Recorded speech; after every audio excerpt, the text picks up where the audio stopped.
Hello and welcome.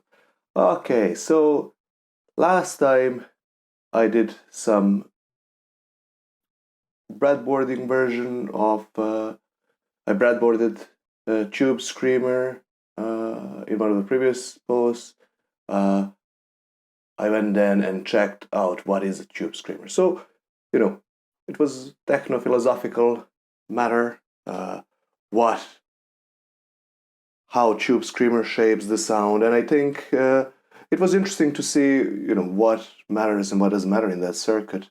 Um, but if we look at it from a perspective of, if we buy into that idea that that is what Tube Screamer is, then you know, if we change some of the components and still get the same, still retain the same um, function and still same tone shaping function, we should get the same thing, right? And sometimes it's useful to actually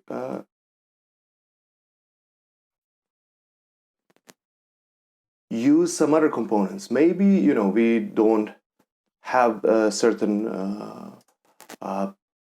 component values. Some maybe potentiometers are missing or something like that. You don't have them, and doing DIY, that shouldn't stop us, right? So in this um, video, what I'm going to cover is actually how to adjust the circuit to suit your needs, but still retaining the same tone shaping function. So in theory, well, first of all, this is very left off. And if you want to view previous videos, they'll appear somewhere on YouTube.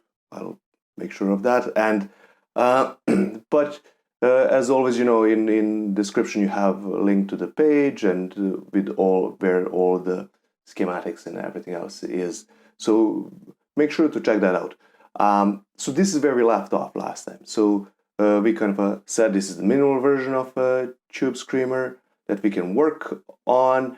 But now I had this great idea. Like, why would I use all these different pots? I don't even have this one. And I don't even have the correct taper. Anyway, so why don't I just use 10K pot for everything? Just as an exercise.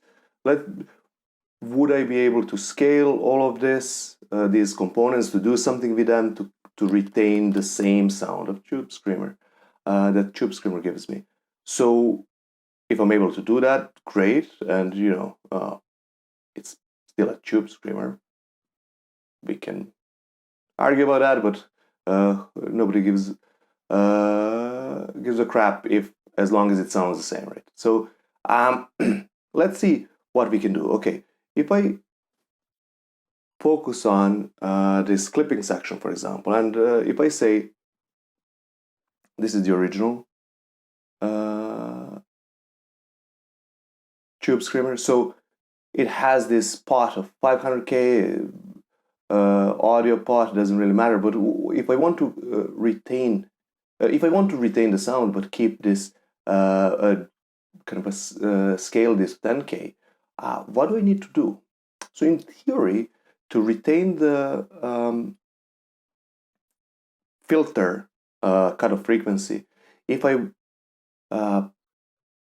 downsize the resistor, I should increase the value of the capacitor. So if I half the size of the resistor, I should double the size of the capacitor. So I have a handy filter calculator here. I use this all the time. Okay, and this is great. I'll make sure that there is a link to this somewhere. But I use this all the time. So if you look at this acts as high pass filter. So I'm just gonna go and do high pass filter tool, and next time I'm going to install ad blocker. But In fairness, I use this website so much, I feel bad to block their ads. So here, if I use the values for tube screamer, I have 47 nanofarad, right? And 4.7K. I run the calculation and I get cutoff frequency 720. Okay, so here's some frequency analysis. The slope for frequency response is here.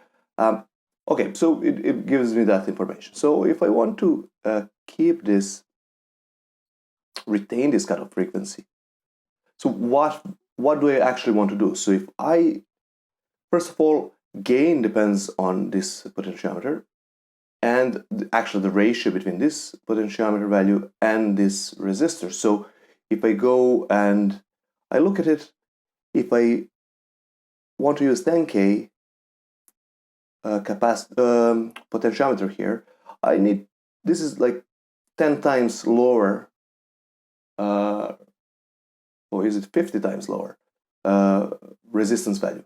So if I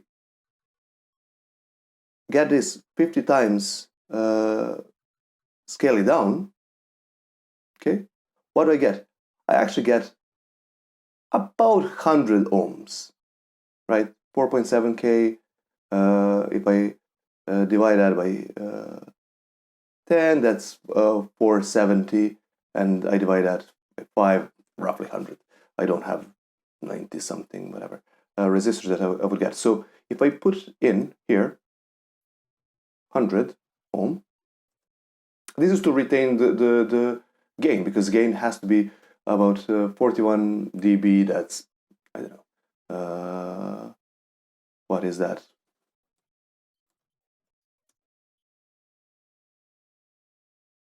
41 dB, let me use this. What do I do? How do I get scientific here?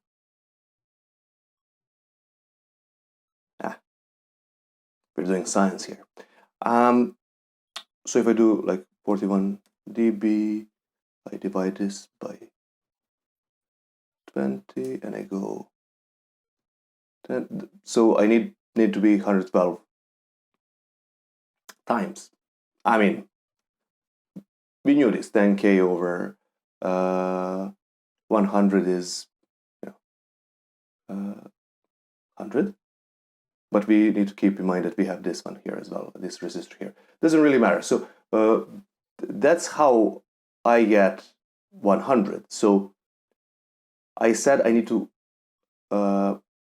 if I decrease this resistance 50 times, I need to increase this capacitance 50 times. So roughly, well, I can use calculator. So if I say 47 nano times 50, that would be 2.35 microfarad. I don't have that capacitor, but I have 2.2. You could combine them, and if you want to be really pedantic about this, you can combine 2.2 microfarad and, you know, something, what, 100 nano, 150 nano if you have. But what if I plug in 2.2? That's capacitor I have, 2.2 micro. I get, if you remember, if I go back, it's 720 hertz. 2.2, I have 723. That is really close. Nobody's gonna notice the difference. And diagram is nearly exactly the same. So that in theory at least should work. Okay, this approach that if I say, first of all, I want to do this 10K, so it's 50 times less, then I need to retain these filters. So first of all, I need to retain the gain, so this goes 50 times down, so I can retain the gain. This will also go 50 times down, because I'm going to have now here 1K, because at minimum value it's 21 dB at minimum value of overdrive pot. So, you know, that would be 10 times increase roughly. So I think you see that how that works. So So now I scale this. I want to keep the gain the same size, the same values. I scaled resistors. Now I need to scale capacitors. I need to then scale this capacitor as well, and we'll see what it what the value should be. But this should in theory work. Okay, so let me move on. This is what I showed you there, just in a one easy to see screen here as well, exactly what it is. So when I scale all of this, I didn't need to touch anything here because I didn't that did not affect anything the sound. So if I look at here, you know, I change this to 100 ohm, 1k here, 10k, and I had to increase to 2.2 nano farad here. So that is clipping section, and I can go on and on and on. Turns out I didn't have, this one would have been 510 ohm, I had 470. I just scaled them a bit. You'll see. Let me show you the actual interesting bit. So, you know, if you go back and check out the original version, and I did that in previous video, all these values, and I tick the boxes. This one was 723. Yeah, you know, 720 here doesn't really matter. It's so tiny. I retained this filter here. I retained the gain of this section. I have a slight doubt here about this 10k pot here. When I roll it down, it goes into audible spectrum, so I need to be careful. I'll test this out.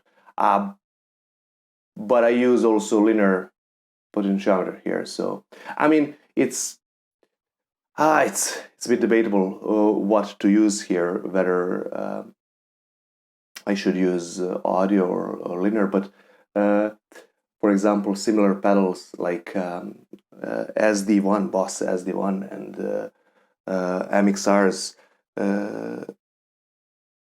what was it, GTOD pedal and Zach Weil, they use linear ones. So, you know, we give it a try and see what we get. So this is the input section, that clipping section. As I said, I retain the values here of all filters. Here it was a bit trickier, but I managed that as well. If I look at the original one, you know, there was 1K, 1K, and I had to, if I wanted to use 1K pot here, I need to, you know, half the values. So I halved it here as well. Just, you know, I needed to keep the gain the same as well, and I doubled here. So I had to use standard values for capacitors that I had, so it wasn't exactly the same, but it was very, very, very close. Okay, so then I went, I can go on and breadboard this. I hope this all makes sense. Better check out the website. I have more details there. I'll throw in some spice simulation, etc. So make sure to check this out. But what is the most important part is the sound, isn't it? So all this theory, you know how they say, in theory and practice are the same. In practice, they're not. So let's check it out. Let me breadboard this and try out the sound and see if we get this. Let's get to it.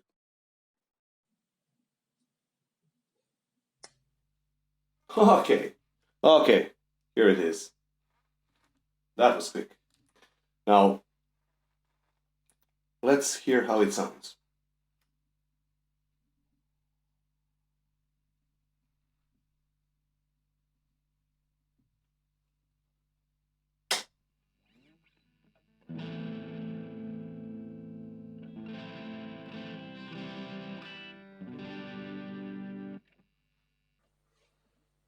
All right.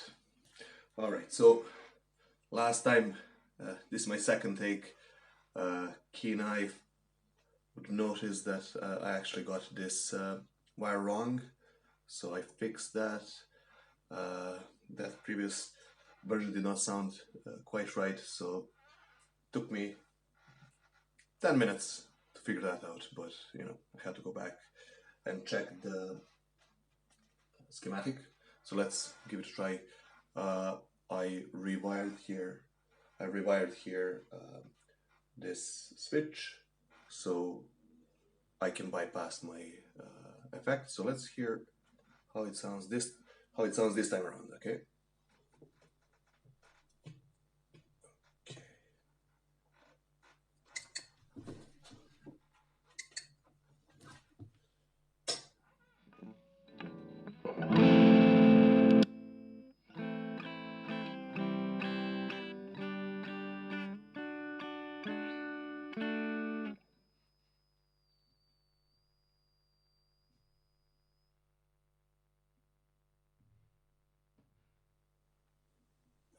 Okay, I have everything all the way down.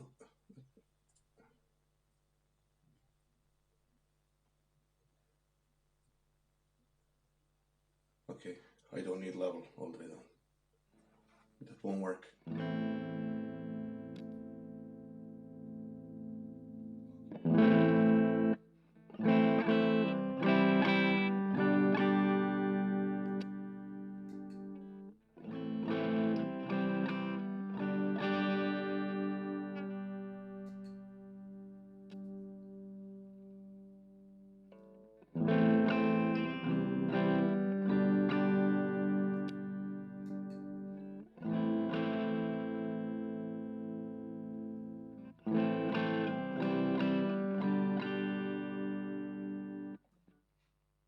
Okay, sounds quite similar. So let me play a bit of knobs a bit. I'll get this to somewhere about middle and try to get that sound.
Let's go all the way, trebly. Okay, all the way.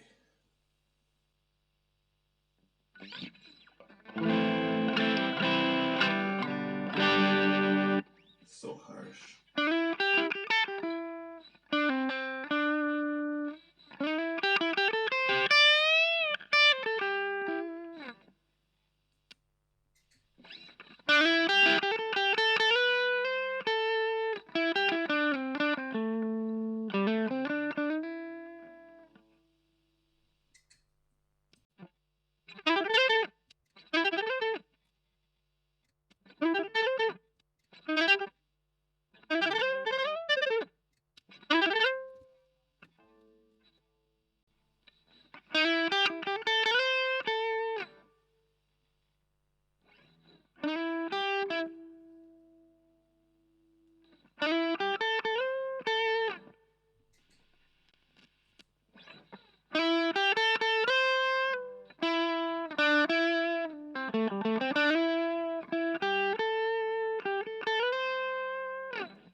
Alright, so this looks pretty similar. Now, what next? From perspective of doing this, I kind of it is pretty much looking similar in terms of sound. I'll re-listen this again. I did note that linear path for tone is a bit, it's less responsive. It has, you don't get as good control. But let's move on. What else can we look into, like these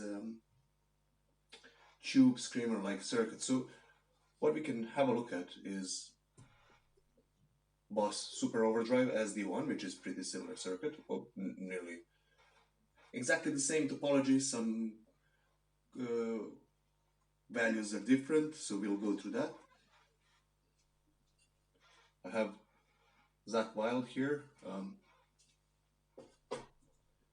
Yeah, MXR, I just kind of disassembled it a bit, so there is this switch here for making GT or the MXR panel. We'll have a look at that as well, but the key is that they are pretty much similar circuits, the same topology, same type of circuit, so we'll see how that looks like. Can we